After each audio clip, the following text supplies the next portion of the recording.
Assalamualaikum warahmatullahi wabarakatuh. Sahabat dimanapun berada, mari kita menjadi orang-orang yang tidak pernah lelah berbuat baik. Karena ini adalah bagian dari cara kita untuk menjalani kehidupan ini agar kita termasuk orang-orang yang selalu bahagia. Sebab kebaikan yang kita lakukan itu kita yakini akan berakibat, akan berefek baik pula bagi kita, bagi keluarga kita, dan tentu kita ikhlas dan kebaikan ini berakibat semoga nanti kita termasuk orang-orang yang di akhirat nanti mendapatkan rahmat dari Allah Subhanahu wa Ta'ala dan dimasukkan dalam surganya dan bertemu dengan atau bisa melihat wajah Allah Subhanahu wa Ta'ala yang mulia. Allahumma amin. Ada sebuah kisah yang penting untuk kita perhatikan, apalagi bagi di antara sebagian sahabat yang mungkin sudah lelah untuk menjadi orang baik karena kebaikannya kadang-kadang justru dimanfaatkan oleh orang lain, begitu ya. Semoga kisah ini menginspirasi kita untuk tidak lelah berbuat baik, tidak pernah lelah untuk menjadi orang baik. Menjadi orang baik itu penting dan harus. Yang tidak baik adalah menjadi orang yang merasa baik, lah itu yang tidak baik. Ada seorang wanita yang kehidupannya sederhana dan setiap hari ia membuat roti. Roti yang ia buat meskipun tidak banyak itu lalu ia jual ke pasar untuk memenuhi kebutuhan sehari-hari. Ada satu perbuatan yang menarik untuk kita perhatikan. Si ibu ini mempunyai kebiasaan setiap pagi setelah ia membuat roti, sebelum roti itu dijual ke pasar, dia selalu mengambil sepotong roti begitu, lalu dibungkus dalam sebuah wadah, lalu dicantolkan di pagar depan rumahnya. Gitu. Ya, dengan begitu siapa tahu yang lewat, yang mau bisa mengambil. Ternyata roti itu selalu diambil oleh seorang laki-laki agak tua. Kalau berjalan ia membungkuk-bungkuk begitu. Sekali, besoknya begitu, tiap hari diambil laki-laki yang tua yang kalau berjalan sudah membungkuk-bungkuk itu. Tentu tidak masalah bagi si ibu ini roti itu diambil oleh dia.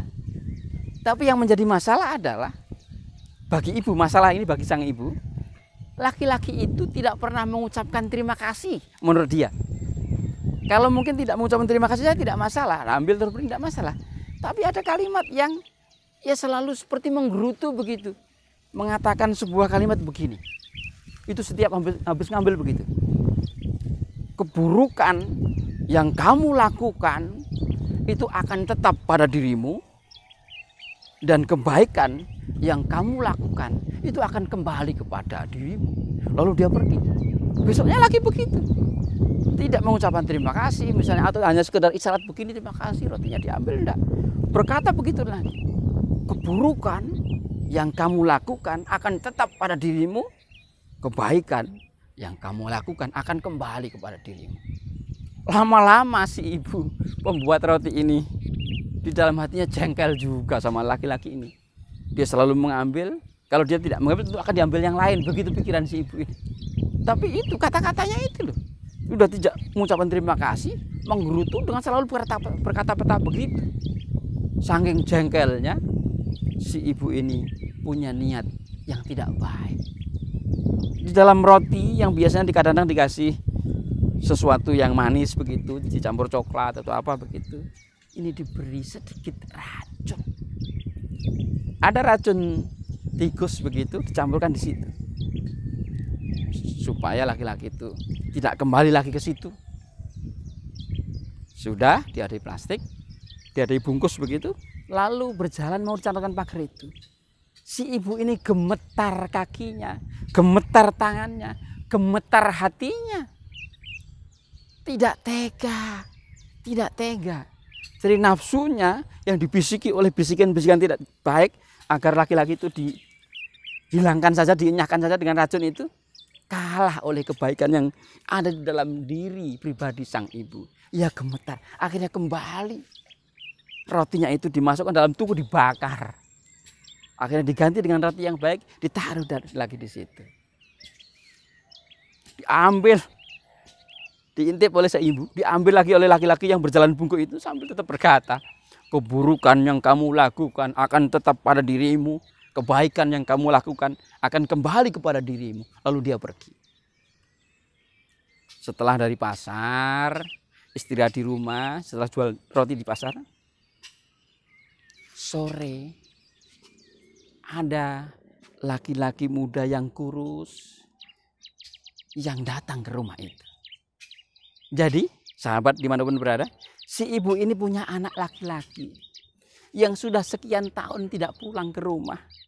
Tidak tahu di mana kabarnya, dan ibu itu selalu berdoa untuk kebaikan anaknya.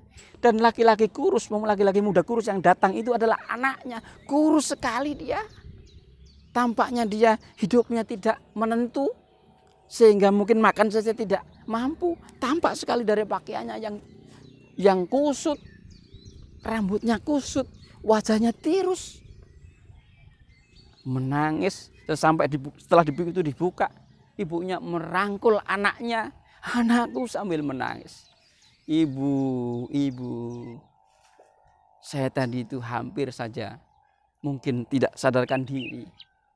Tiba-tiba ketemu di ujung sana, tadi pagi, agak jauh di sana, ketemu seorang laki-laki tua yang berjalannya bungkuk-bungkuk.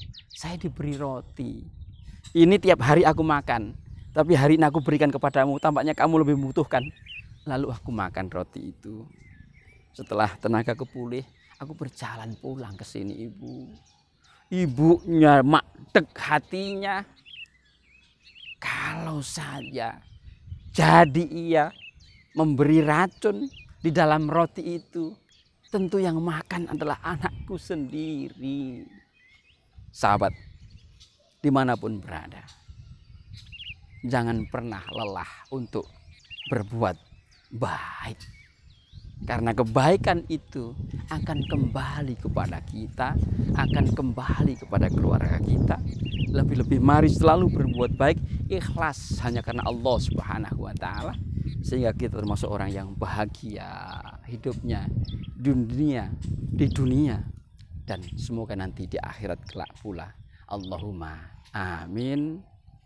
Wallahul muwaffiq ila aqwamit thoriq. Wassalamualaikum warahmatullahi